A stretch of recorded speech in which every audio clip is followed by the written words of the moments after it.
Soyons saints, en partenariat avec Magnificat.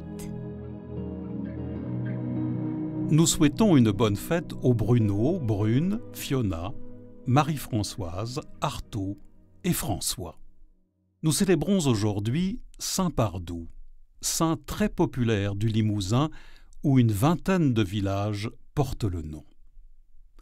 Né dans la seconde moitié du 7e siècle, Saint Pardoux est le fils de laboureurs très croyants.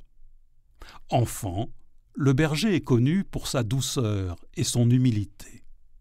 Il aime Dieu de tout son cœur et le sert avec sagesse et piété.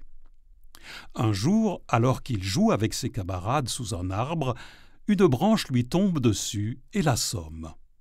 Il en devient aveugle.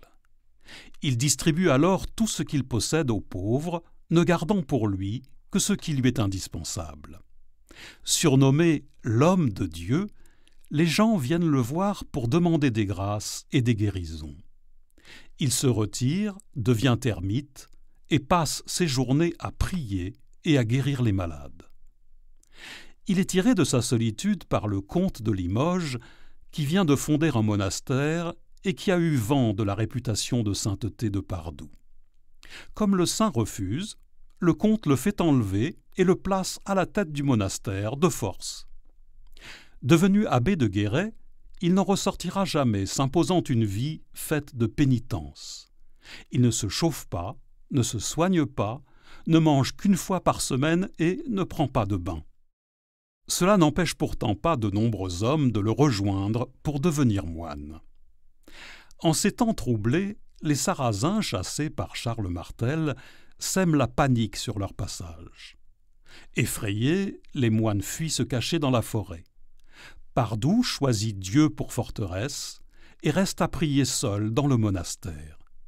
Les Sarrasins passent au large de ce lieu habité d'une présence contre laquelle ils n'ont pas d'armes. Seigneur, par la vie de saint Pardoux, tu nous montres que si nous te choisissons comme forteresse, nous serons toujours en sûreté.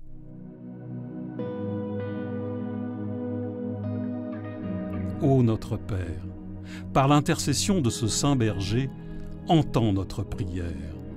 Garde nos brebis, c'est-à-dire ceux que nous aimons. Nous te confions particulièrement nos amis du Limousin.